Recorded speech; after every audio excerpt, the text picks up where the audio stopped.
Assalamualaikum warahmatullahi wabarakatuh. Bismillahirrahmanirrahim. Alhamdulillahi rabbil alamin. Wassalatu wassalam ala rasulillah wa ala alihi wa ashabihi ajma'in. Alhamdulillah, kita bertemu lagi pada kuliah duha kita. Alhamdulillah, kita baca kitab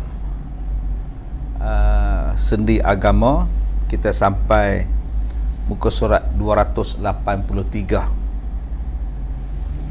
Nabi SAW bersabda, "Man ra'a minkum munkaran falyughayyirhu biyadihi, fa in lam yastati' fa bilisanihi, fa in lam yastati' fa biqalbihi, wa dzalika adhaful iman." Barang siapa yang melihat kemungkaran, maka hendaklah dia mengubah kemungkaran itu dengan tangannya, yakni kekuasaannya. Dan jikalau dia tidak ada kuasa, maka hendaklah dia mengubah dengan lisannya, dengan lidahnya. Dan jikalau dia tidak ada kuasa, maka dengan hatinya, yakni hatinya tidak menyetujui dengan kemungkaran itu. Dan yang sedemikian itu adalah sebagai tanda selemah-lemah iman. Baik itu hadis yang menyebutkan tentang kena ubah kemungkaran, kena cegah kemungkaran. Nabi SAW menyebut, "Ma min qaumin amilu bil ma'asi wa fihim man yaqdiru an yukira alaihim falam yaf'al illa yushiku an ya'ummahumullah bi'adzabin min 'indihi." Tiada suatu kaum pun yang mengerjakan kemaksiatan, sedangkan di kalangan mereka ada yang berkuasa yang mampu mengingkari atas perbuatan mereka itu, tetapi ia tidak melaksanakan pengingkaran itu, melainkan hampir sahaja Allah meratakan mereka dengan seksanya daripada sisinya. Jadi tuan-tuan yang dirahmati Allah, kemungkaran itu wajib dicegah, wajib dihalang, diubah. Sehinggalah Nabi memberi peringatan kepada kita, kalau yang ada kuasa tidak mengubah apa yang kemaksiatan yang berlaku, maka balak akan sampai. Dan bila balak tu sampai, merata sampainya, maknanya semua orang kena. Baik, perkara yang perlu diubah kerana berupa kemungkaran. Tidak benar bahawa kita tergesa-gesa tanpa pemikiran yang teliti untuk bertindak dalam segala hal. Juga dalam persoalan melarang kemungkaran atau apa-apa yang menurut penilaian kita dianggap sebagai kemungkaran. Ini perlu sekali diperhatikan supaya tidak sampai kita jadi keliru jalan. Maka itu perlu diketahui bahawa sesuatu hal itu wajib diingkari dengan beberapa syarat. Okey, apa benda yang perlu diubah ni? Kemungkaran. Nak ubah kemungkaran tu macam mana? Ada tak syarat-syarat dia? Ayat ni yang kita nak belajar ni. Bagaimana yang dikatakan syarat-syarat untuk kita mengubah kemungkaran itu? Pertama, nyata-nyata bahawa ianya adalah kemungkaran. Memang jelas bahawa benda itu adalah mungkar, maka wajib dicegah ataupun disebut sebagai kemaksiatan. Kita sebut maksiat. Hari ini maksiat berlaku secara terang-terang depan-depan mata ni, dan itu tak dianggap sebagai maksiat. Itu dianggap sebagai seni, dianggap sebagai hiburan ataupun kehendak pengarah, kehendak skrip, ataupun ini adalah permintaan orang-orang muda, dia nak macam tu. Hari ni bagi alasan ni, kenapa buat hiburan banyak? Orang muda suka, jadi kita pun kena kira mereka juga. Alasan tu macam-macam. Jadi bila diberi nama yang lain, nampak baiklah. Seni, budaya, warisan, tradisi, seni lakon, maka nama tu nampak macam nama baik, jadi orang tak anggap sebagai mungkar. Ataupun arak, ya, kita melihat arak diminum. Hari ni tak dengar cerita dah, nak tutup kelah arak dulu dengar kat cerita dah senyap. Itu kemungkaran. Malah hari ni ada orang sebut arak tu merupakan hak orang bukan Islam pula. Ada hak pula, arak tu haram. Tapi hari ni orang Islam kata arak tu merupakan hak orang bukan Islam. Dadah tu pun haram. Kenapa tak kata dadah tu pun hak orang bukan Islam juga? Jadi sebelum dapat lain, dah dapat lain pula. Tak kena tu. Nah, tak kena. Jadi apabila kita melihat seorang anak kecil atau orang gila minum arak, maka wajiblah kita melarang dan diperintah menumpahkan minuman keras itu. Walaupun yang minum tu ialah orang gila, wajib kita ambil. Atau ketika melihat seorang lelaki gila sedang berzina dengan wanita yang juga gila, dua-dua gila duduk projek tengah jalan, wajib kita cegah. Ataupun orang gila tadi berzina dengan binatang misalnya, wajib kita cegah.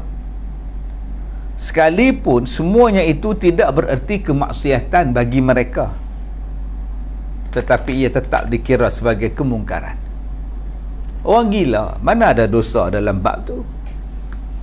Tapi disebabkan benda itu merupakan mungkar, walaupun dia gila dan dia tidak ada tanggungan dosa pahala, tapi bila perbuatan tu dilakukan, kita yang tak gila ni kena cegah. Sebab dia bukan maksiat, dia mungkar, walaupun dia gila. Apatah lagi kalau orang tu tidak gila. Dia kena faham tu. Juga tidak boleh dipilih dosa-dosa yang tertentu saja. Umpamanya dosa besar saja yang dicegah, dosa kecil dibiarkan. Sebaliknya, dosa ni sama ada dosa yang besar atau dosa yang kecil, wajib dibanteras.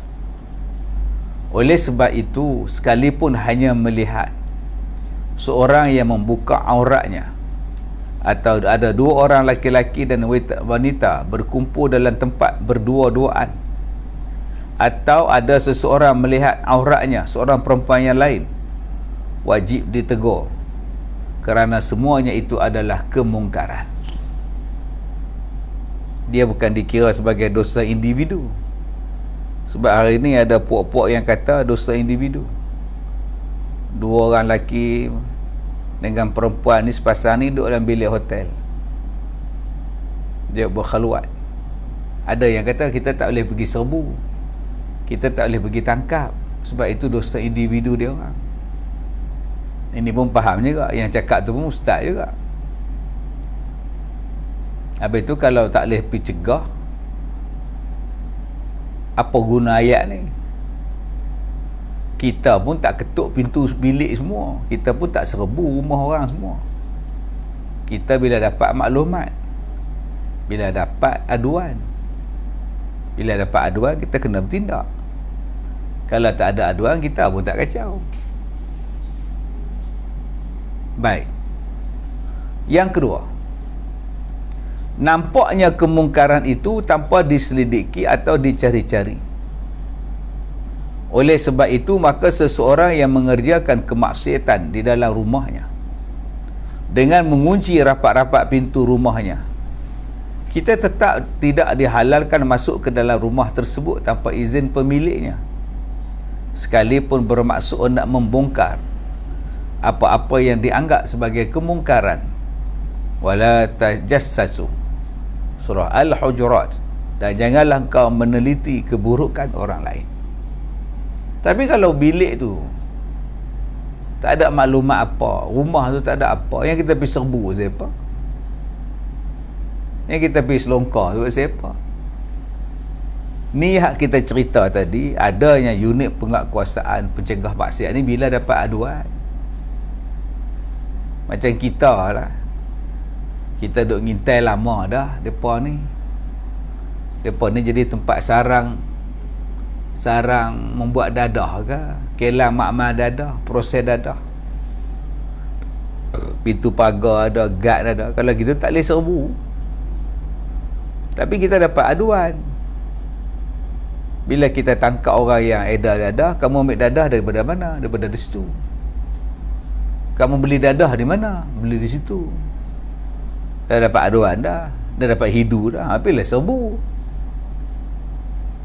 Tapi kalau kita tak tahu, rumah ni orang ni keluar masuk ada dadah bah, kita tak boleh serbu, mana hang tahu. Islam tak bagi ceroboh privasi orang. Serupa itulah dengan maksiat. Mana kita boleh pergi tahu dia tu adik dia ke, abang dia ke, kak dia ke, ayah dia ke, yang pergi serbu siapa, pergi ngintai siapa. Tapi kalau nampak dengan mata kita, laki-laki ni buat balik perempuan lain, mabuk-mabuk, malam esok perempuan lain pula mabuk-mabuk, apa hal? Depan ni buat apa? 4-5 orang bunyi muzik berduntum-duntam, apa hal? Sampai pukul 3 pagi report polis mai. Rupanya buat pesta dada, pesta liar, parti liar. Yang tu kena cegah lah, tu kemaksiatan. Kena beza di antara wala tajassasu dengan bukti depan mata. Baik.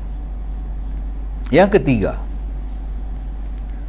kemungkaran itu haruslah yang sudah disepakati oleh segenap imam mujtahidin tentang keharamannya, yakni tidak ada seorang pun daripada mereka itu yang memberi fatwa perihal kehalalannya.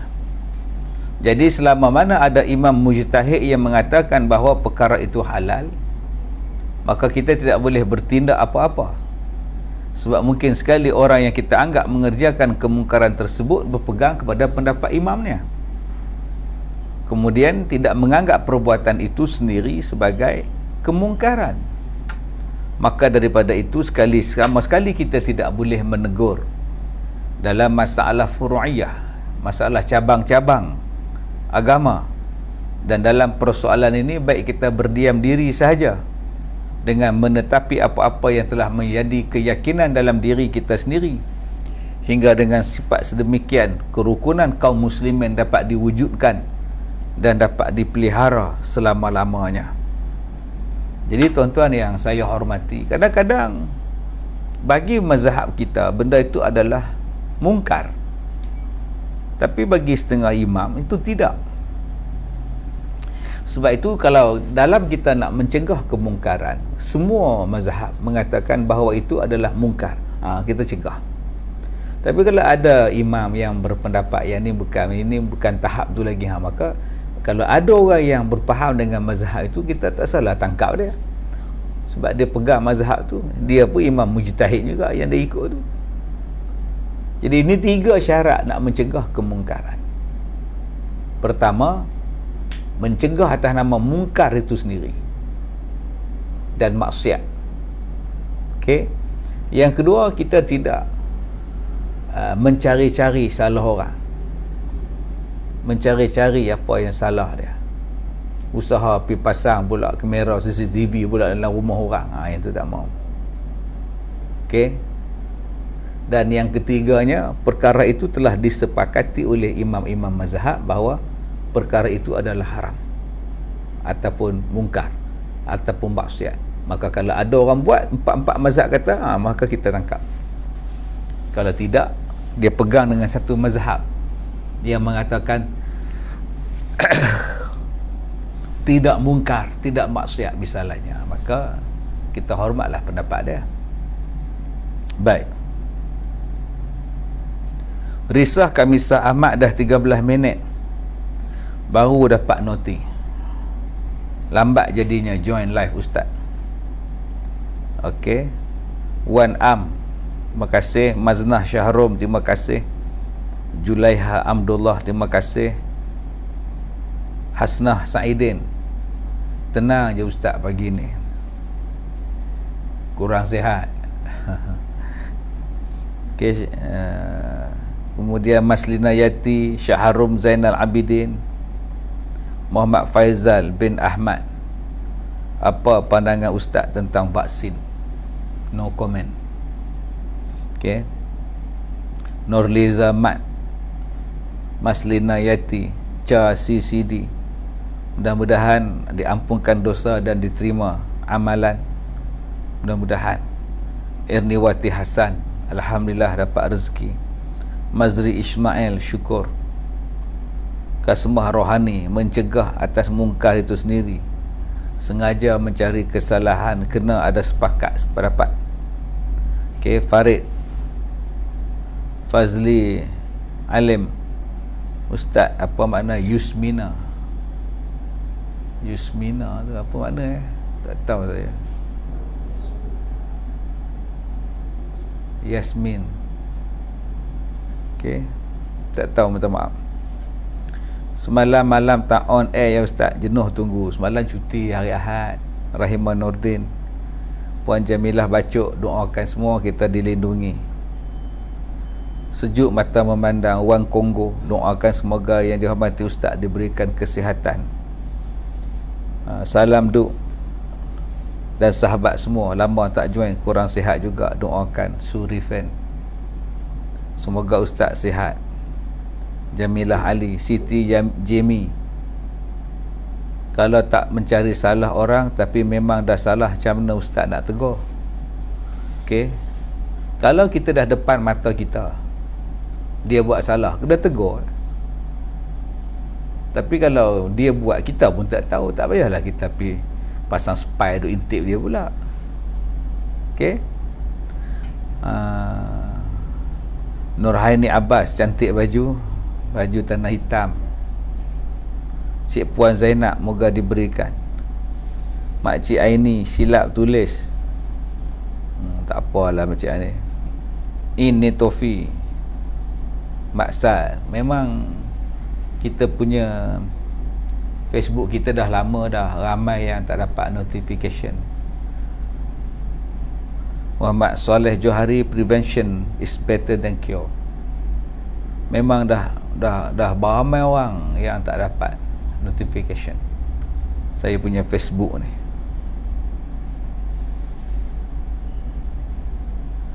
Salam Ustaz. Saya pernah tengok video seorang Ustaz, betul ke apa yang dia cakap Zakir Naik bukan ulama tapi pembaca?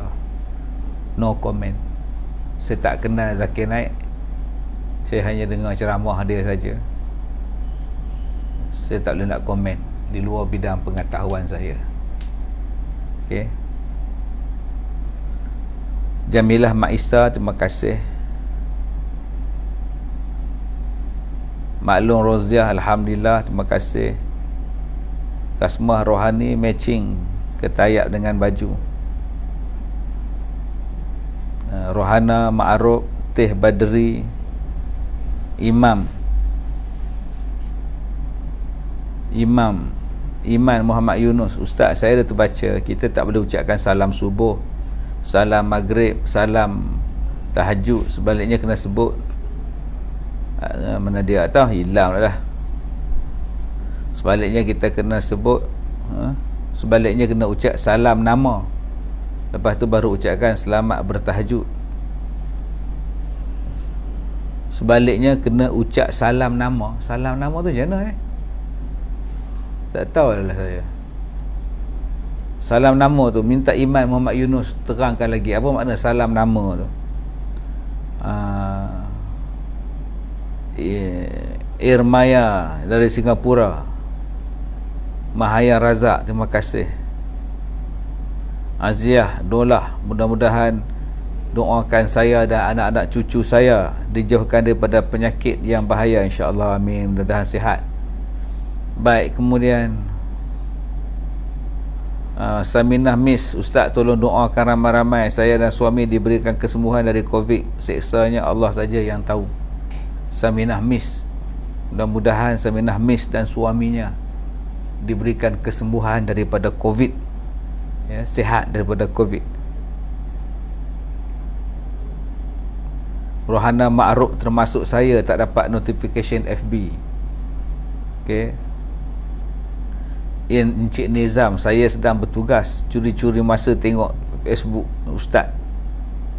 Assalamualaikum, Kak cleaner tumpang dengar je Ustaz tengah kerja ni. Norzita Muhammad.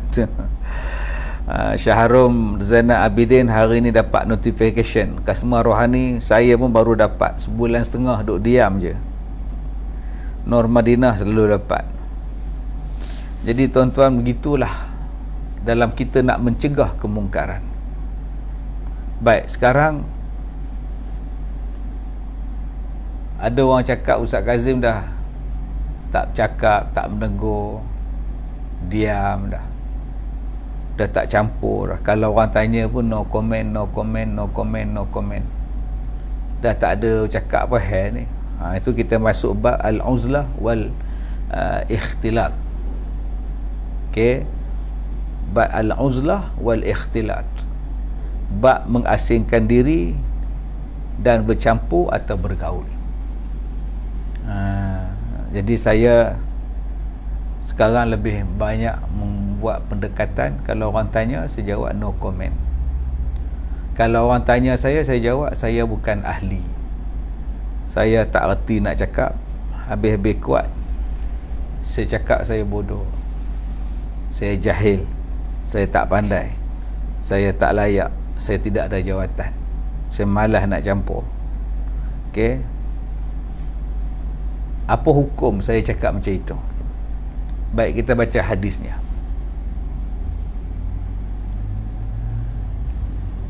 Qila ayyun nas afdalu ya Rasulullah? Qala mu'minun mujahidun binafsihi wa malihi fi sabilillah. Qila thumma man ya Rasulullah? Qala thumma rajulun mu'tazilun fi sya'bin minasy-syi'ab ya'budu rabbahu wa fi riwayatin yattaqillah wa yada'un nas min syarrihi. Satu hari Nabi Muhammad sallallahu alaihi wasallam ditanya, siapakah di antara manusia itu yang lebih utama ya Rasulullah? Ayyun nas afdal? Siapakah manusia yang paling utama ya Rasulullah? Maka jawab Nabi, qala mu'minun mujahidun binafsihi wa malihi fi sabilillah.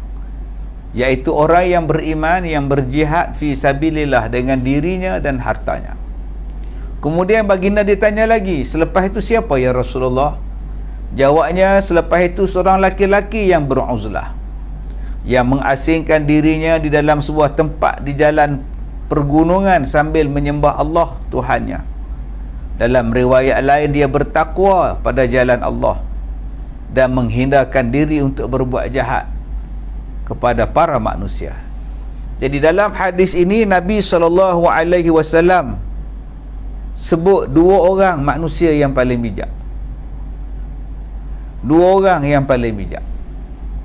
Dengan berpegang kepada hadis tadi, maka sebagian alim ulama salaf ada yang berpendapat lebih baik mengasingkan diri kerana kemanfaatan dan faedahnya amat banyak sekali. Sebab itu saya memilih untuk diam. Pun tidak, pun tidak. Senang. Sebab saya kata tadilah, saya tak layak bercakap. Bagi orang yang layak bercakap. Tambah pendakwah bebas ni apa ada, tak ada nilai apa. Orang tak pandang. Cakap orang kan nak pakai, lagi kutuk, kena tekan, silat-silat ke dalam. Maka dia kata, duk dia. Demikian itu apabila keadaan umat manusia sudah rosak, zaman sudah tidak keruan lagi tata tertib hukum agamanya, dan ia sendiri merasa sudah tidak kuasa untuk mengubah keadaan yang demikian, sebab kemungkaran telah bermaharajalela dan tersebar luas di segenap penjuru bumi. Jadi lebih baik beruzlah, jangan sampai penyakit masyarakat itu menular kepada dirinya sendiri. Ini bukan saya kata, ni kitab kata. Apa kitab ni kata? Apabila keadaan umat manusia dah rosak. Tak tahulah tuan-tuan, kita sekarang dah rosak ke belum? Masjid kita tu dah rosak ke belum? Masajiduhum amirah wa hiya kharabun minal huda. Dah rosak ke belum masjid? Kita lihat manusia sekarang yang batil diagung-agungkan, hadis Nabi dihena-henakan, perubatan Nabi mentah-mentah ditolak,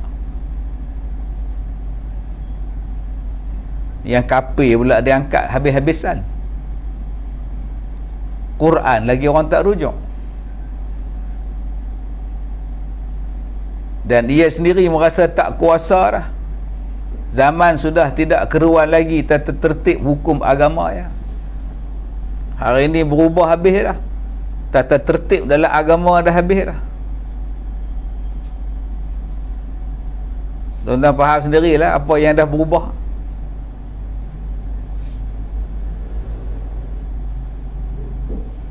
Yang nu tak boleh, yang ni tak boleh. Maksiat boleh pula. Dan ia sendiri merasa dah tak ada kuasa nak mengubah keadaan yang demikian. Tak mampu dah. Sebab kemaksiatan, kemungkaran bermaharajalela pada segenap penjuru bumi.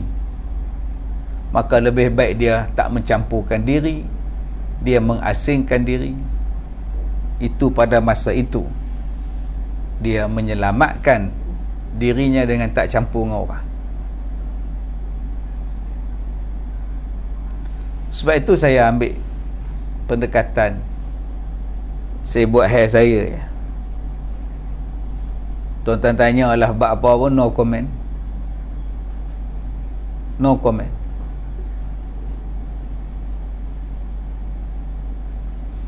Tetapi sebahagian besar daripada para palim ulama dan khalaf berpendapat bahawasanya mukhalafah atau bergaul dengan orang banyak itu disunatkan, sekalipun macam mana keadaan dan masyarakat, atas dasar kewajipan amar makruf dan nahi mungkar. Tetapi ulama-ulama sebahagian besarnya mengatakan bahawa bercampur dengan mereka, yakni menasihati mereka, mencegah kemungkaran itulah yang paling bagus. Berdasarkan firman Allah, kuntum khaira ummatin ukhrijat linnas ta'muruna bil ma'ruf wa tanhauna 'anil munkar. Engkau adalah sebaik-baik umat yang dikeluarkan pada para manusia, maka wajiblah engkau mengajak kepada kebaikan dan melarang kejahatan. Itu dalil dia. Tetapi ulama-ulama memberi huraian lagi, kecuali itu jikalau diteliti dengan sebenar-benarnya, maka mukhalafah itu memang lebih banyak kemanfaatan daripada beruzlah. Misalnya dapat belajar dan mengajar, dapat memberikan keuntungan kepada yang lain, dan dapat juga memperoleh keuntungan baik daripada segi duniawi ataupun ukhrawi, dapat memberikan didikan yang baik dan dapat juga memperolehinya, juga dapat memberikan kegembiraan zahir dan batin, dapat memperolehi kegembiraan dari orang lain, bahkan dengan bercampur gaul itu dapat seseorang itu merendahkan diri, bertawaduk dan sebagainya. Maka lebih baiklah dia bercampur dengan orang. Maka kalau kita tak nak campur dengan orang, kita nak buat uzlah masing-masing, maka ada beberapa syaratnya. Saya pun pegang syarat-syarat ni. Macam sekarang saya hanya ceramah apa yang kitab kata, tak campur lah apalah, tak mau lah, lantak lah. Cukup lah apa yang saya tegur pada peringkat awal dulu. Lepas tu saya dihentam dengan teruk, diugut, macam-macam orang buat. Masa tak kabar dia tuan-tuan je. Sakit. Saya sayang pada sekolah, sayang pada makcik-makcik, sayang pada tuan-tuan yang masih nak belajar.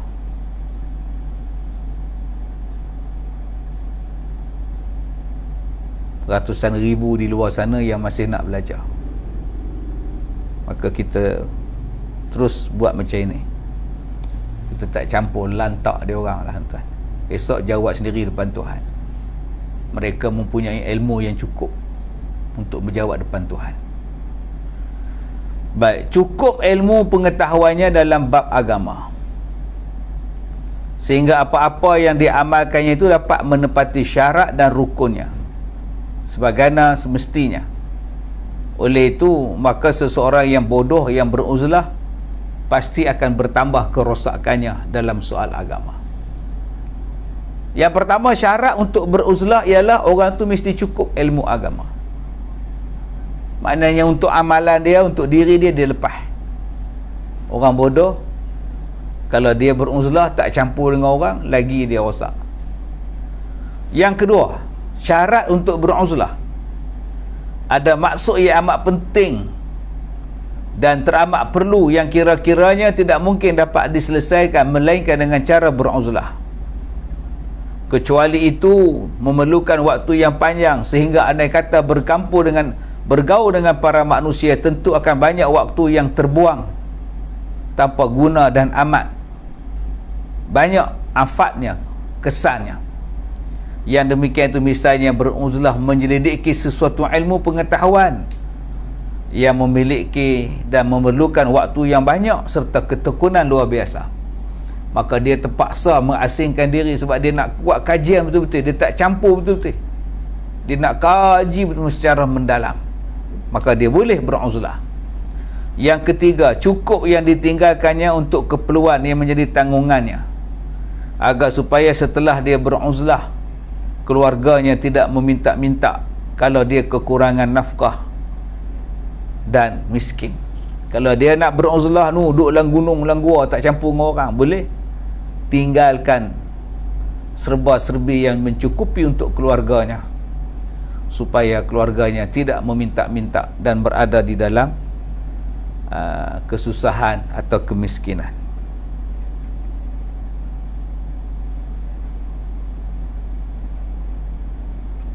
Jadi tuan-tuan yang saya hormati, di sini kita melihat tentang konsep mencegah kemungkaran. Maka semua orang kena mencegah kemungkaran.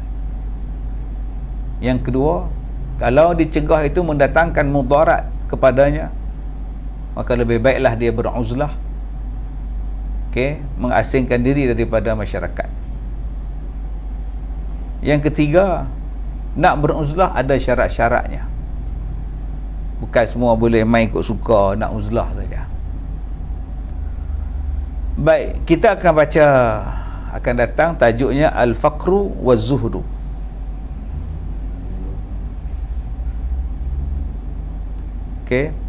Sakinah Yaakob paling tak suka bila di TV sampai ada yang perli-perli Duke. Dengan bangganya ustaz-ustaz tu bercakap, sedangkan Duke menyampaikan apa yang Nabi dan Allah sampaikan.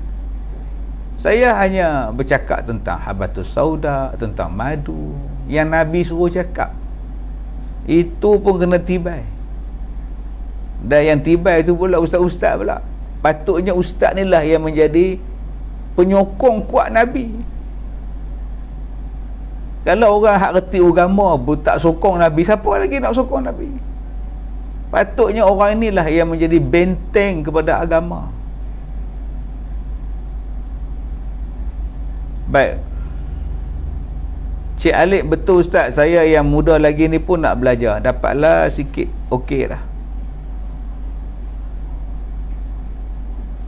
Zuraiha Rusli, dia nanti setkan send stars untuk kami semua ni mudah tekan stars. Ya, saya tak erti bintang-bintang ni. Ya, tak erti, nantilah saya tanya pada admin macam mana bintang-bintang ni, saya tak erti. Sebab tu kalau tuan-tuan nak bagi pada Al-Barakah, masuk je dalam akaun tu.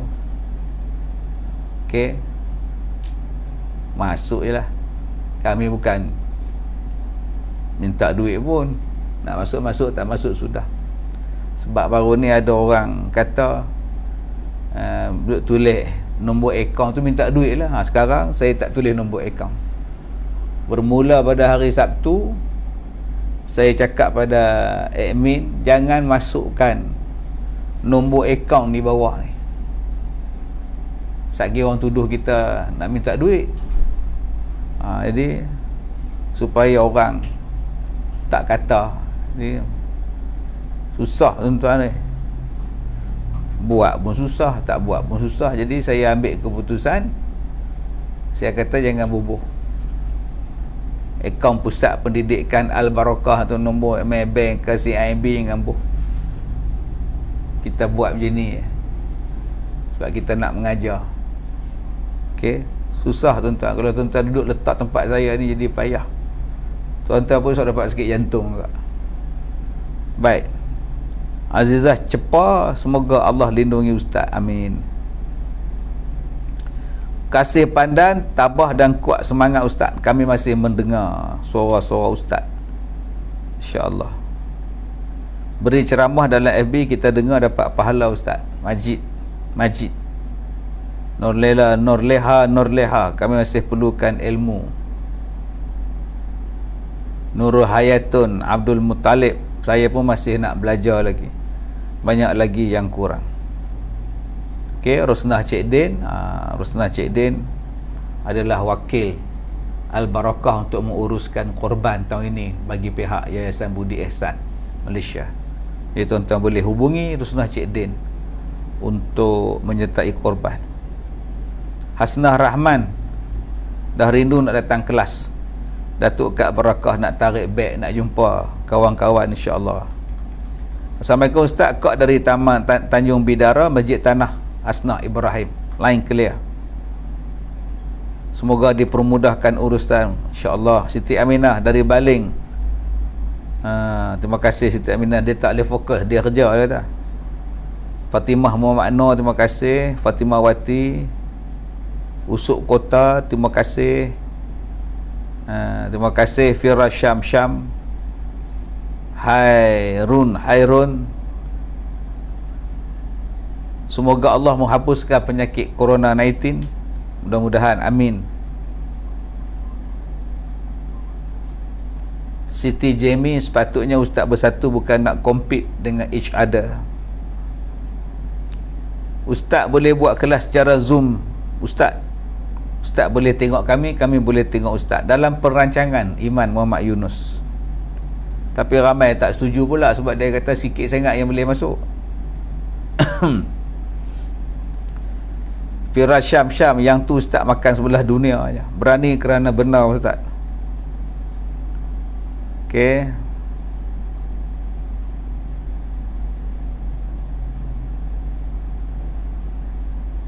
Sabtu Ahad tak ada live malam ke Ustaz? Malam Senin tak ada live, Sabtu malam ada live.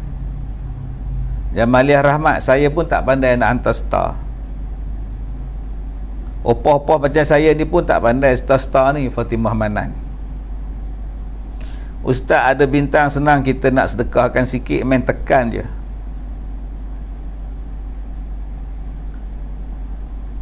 Jadi saya tak erti nak bintang-bintang ni tuan-tuan. tak erti. Jadi kita hanya Siti Mariam Abdul Hamid, dia kata akak batuk 3 bulan 4 bulan memang tak makan ubat, malah nak keluar, bila keluar lupa ada stok habatus sauda dari Oman. Akak minum 1 sudu kecil setiap pagi, 3 hari dah baik dengan izin Allah. Alhamdulillah. Sa'anah Sulaiman, akaun FB dah jadi favourite saya. Faridah Menterang Bakar, Telegram ramai boleh masuk Ustaz. Baik, insya-Allah kita fikirkan mana yang terbaik untuk terus bersama dengan tuan-tuan, sama ada Zoom meeting ataupun Telegram, untuk dakwah kita terus berjalan. Jadi sekadar itu saja, kita jumpa lagi 2:30 petang nanti, insya-Allah. Jangan lupa petang nanti, insya-Allah. Assalamualaikum warahmatullahi wabarakatuh.